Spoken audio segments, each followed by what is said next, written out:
I woke up to a strange sound. Soft crackling, like someone had left a fire going too long. Half asleep, I brushed it off. Maybe a neighbor was having a late-night barbecue. But then I smelled it. That thick, bitter smoke that stung my nose and made my chest tighten. Something was burning. I threw off the sheets and jumped out of bed. My heart was pounding, and my brain was still catching up as I stumbled toward the window. The second I pulled the blinds open, everything snapped into focus. My motorcycle. My police motorcycle. Flames wrapped around it like hungry fingers, the bright orange glow reflecting off the pavement. The metal sizzled and popped, the tires already melting into black puddles. For a second, my mind refused to believe what I was seeing. That bike wasn't just expensive, it was mine. A part of my job, my routine, my life. And now, it was being eaten alive right in front of me. Adrenaline kicked in. I didn't think. I just moved. I bolted out of the bedroom, barely registering the sting of the cold floor under my feet. My hands fumbled with the front door as I yanked it open and ran outside, barefoot and shirtless, straight into the night air. And that's when I saw them. Across the street, a small group of people stood together on a neatly trimmed lawn, sipping wine. Relaxed, amused, like they were watching a show. My stomach twisted. I knew these people. I had seen their smug faces before. The HOA board, Mrs. Pennington, the president, stood at the front. Even in the dim streetlights, I could see the satisfied smirk on her face as she swirled her drink. She tilted her head, watching me stare at the burning wreckage like a fool who hadn't yet figured out how the world worked. Then she spoke, her voice light, almost playful. "Next time, follow the rules, Mr. Dawson." That was it. No guilt, no concern, just a warning. The heat from the fire pressed against my skin, but it couldn't compare to the rage boiling inside me. This wasn't an accident. It wasn't a prank. It was a message. When I moved into this neighborhood, I wasn't looking for trouble. I had just been transferred and wanted a quiet place to come home to after long shifts on the road. A nice house, a decent yard, nothing fancy, just somewhere peaceful. For the first few days, it seemed like I had found exactly that. Then, the letter showed up. It was tucked neatly into my mailbox, printed on thick paper with the HOA's logo stamped at the top.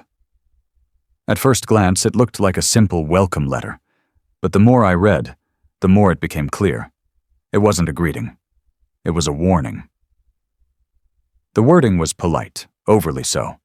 Lots of "we encourage" and "as a valued member of our community," but the message underneath was clear. Join us. Follow our rules. Or else. I tossed it on the counter and didn't think much of it. But they weren't done. A few days later, I got my first fine. Grass exceeds regulation length by half an inch. $50 penalty. I had barely unpacked. My lawnmower was still in storage. I shook my head and ignored it. Then came the next one. Trash bin left visible for 3 minutes past collection time. $75 penalty. 3 minutes. I actually laughed at that one. Then came the big one. A notice taped to my door. Non-compliant vehicle. $500 fine. I had to read it twice to make sure I wasn't seeing things. They were talking about my police motorcycle, a state-issued law enforcement vehicle. According to them, it didn't fit the aesthetic of the neighborhood and needed to be stored out of sight. That's when I realized what this really was. It wasn't about grass, trash cans, or aesthetics. It was about control. I crumpled the notice and threw it in the trash where it belonged. I wasn't about to play their game. That's when the tone shifted. The letters became less friendly. More demands, more fines. They started stacking up like they thought they could wear me down. Then the neighbors started talking. Not directly. Most of them avoided me now. But I overheard enough. They don't take no lightly. He's making a mistake. It sounded ridiculous. An HOA? What were they going to do, send another letter? Then things got weird. Strange cars started parking near my house at night, just sitting there with their engines running. I'd hear knocks at my door in the middle of the night. No one there when I checked. Once, I found nails scattered across my driveway. It wasn't just fines anymore. It was harassment. But they had picked the wrong guy to mess with. I wasn't backing down. The night before the fire, something felt off. It wasn't just the usual paranoia that had settled in after weeks of their nonsense. This was different. My security lights kept flickering, almost like someone was messing with them. At first, I thought it was a wiring issue, maybe a power surge. But the more I watched, the more I realized it only happened in certain spots. Like someone was testing the blind spots, I checked the cameras before heading to bed, but everything looked normal. No strange cars, no late-night knocks, just silence. Still, I had that nagging feeling in my gut, the kind that had saved my skin more than once on the job. Then, just past midnight, my phone buzzed. Motion detected. I pulled up the security feed and felt my stomach tighten. 4 people, sneaking onto my property like they owned the place. Not just any 4 people, the HOA board. Leading the group was a bald guy in a sweater vest, someone I recognized from their little meetings. In his hand, a gasoline can. Right behind him was Mrs. Pennington's right-hand woman, the one who always acted like her personal attack dog. She wasn't carrying gas. She had a lighter. And the rest? They were just standing there, watching, laughing quietly like this was some kind of joke. I sat there, frozen for a second, watching as they drenched my motorcycle in gasoline, my police motorcycle, a state-issued vehicle. Then, without hesitation, the woman flicked the lighter and dropped it. The flames exploded to life, racing up the sides of the bike, swallowing it whole. The fire reflected in their smug, satisfied faces. They actually did it. They didn't just send another fine or try to scare me off. They committed arson. I should have been furious. I should have thrown open the door and charged outside. But as I watched the firelight flicker across their grinning faces, something else hit me. They had no idea who I really was. They thought I was just some stubborn neighbor, some nobody they could bully into submission. But they just torched government property, and they were about to find out exactly what that meant. By the time the fire department arrived, the damage was done. My bike was nothing but a charred, smoldering heap. The flames had died down, but the acrid stench of burned rubber and metal still hung in the air. A couple of firefighters gave me sympathetic looks, but there wasn't much to say. A total loss. Then, a familiar voice cut through the chaos. "Jack, what the hell happened?" I turned to see Officer Martinez, one of my buddies from the station, stepping onto the scene. He looked from me to the wreckage, then back again, waiting for an explanation. I didn't say a word. I just pulled out my phone and handed it to him, letting the footage speak for itself. He watched in silence, his eyes narrowing as he saw the HOA board sneaking onto my property. Then came the gasoline, the match, the laughter.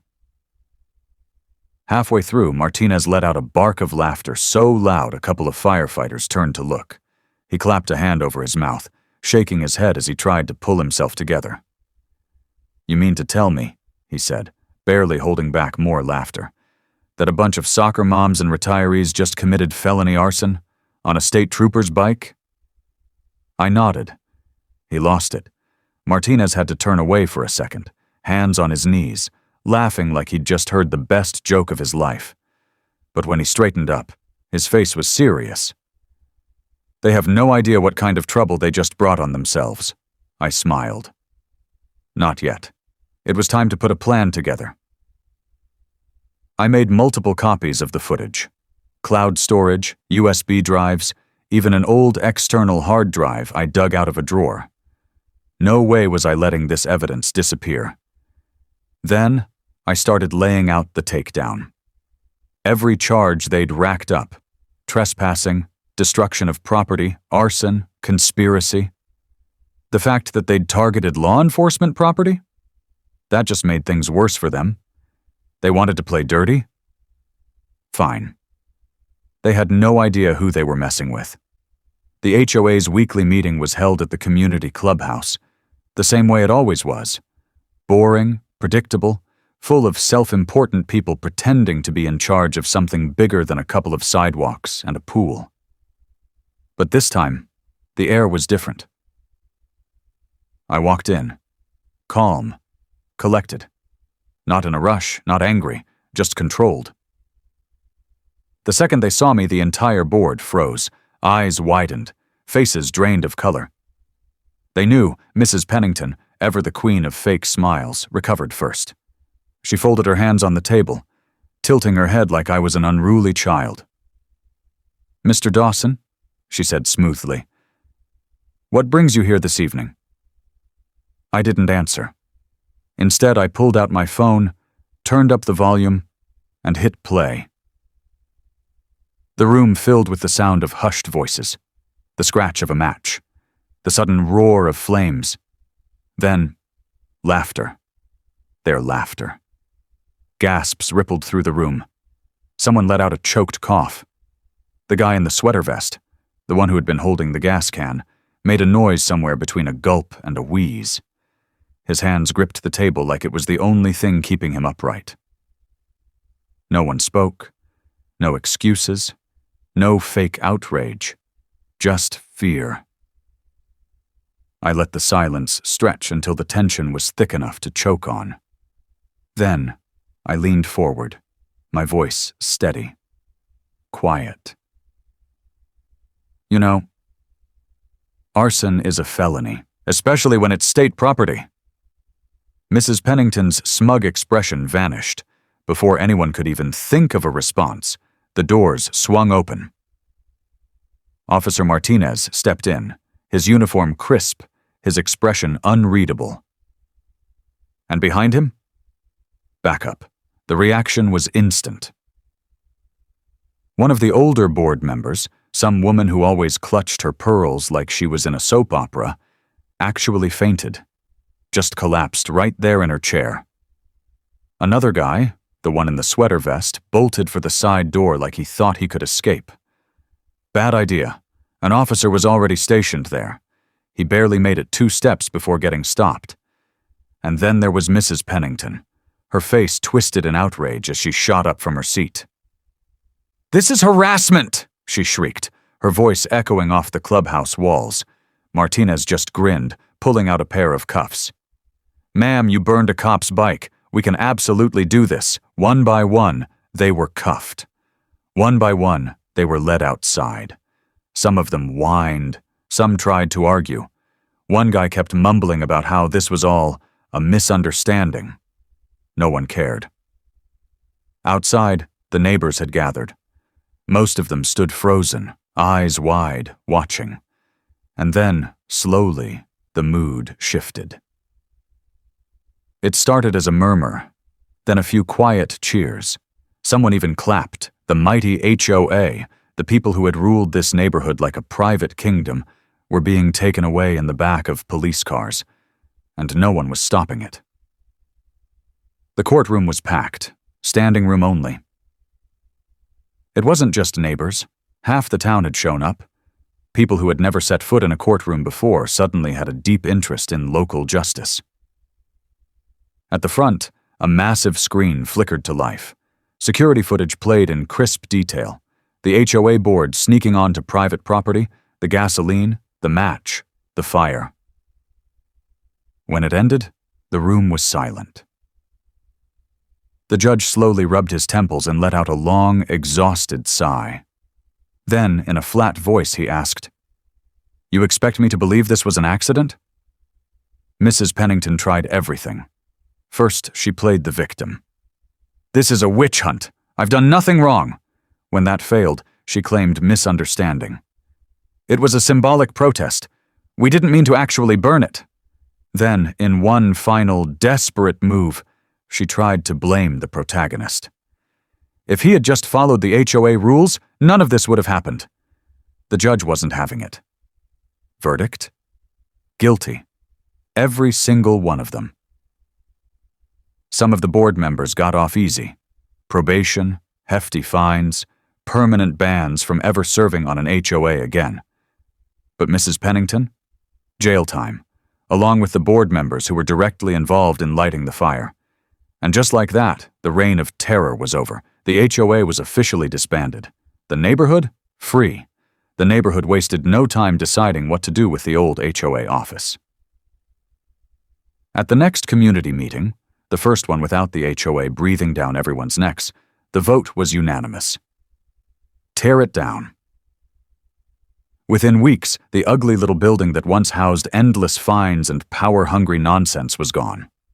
In its place, a brand new park, complete with a barbecue station, picnic tables, and a playground for the kids. The finishing touch? Someone hung a massive sign at the entrance, HOA Free Zone. Then came the first community barbecue. For the first time in years, neighbors actually relaxed around each other. No one was measuring grass, counting trash bins, or peeking through curtains, looking for something to report. People laughed, traded stories about the most ridiculous fines they had ever received, and made jokes at the HOA's expense. Right in the middle of it all, Officer Martinez strolled in, took one look at the anti-HOA cookout banner, and burst out laughing. The protagonist stood at the grill, flipping a burger, soaking it all in. The smell of freedom and perfectly seasoned beef filled the air. He smirked, looking at Martinez. Never thought victory would taste this good. A few months later, a new guy named Greg moved into the neighborhood. Nice enough guy, a little too eager, a little too naive. One afternoon, he wandered over to the park, looking around like he was scouting for something. He spotted the protagonist by the grill and struck up a conversation. "This place is great," Greg said, nodding toward the picnic tables and playground. "Ever thought about starting a new HOA?" The entire barbecue went silent. A couple of people stopped mid-bite. Someone actually choked on their drink. The protagonist just stared at Greg, completely deadpan. "Greg, I'm going to pretend I didn't hear that." Greg gave a nervous chuckle. "I mean, just, for organization's sake." Without breaking eye contact, the protagonist grabbed a plate, piled on some barbecue, and shoved it into Greg's hands. "Good. Now eat before I start writing fines." Greg looked around, confused. Half the neighborhood was still staring at him. Slowly, he took a bite. Smart choice.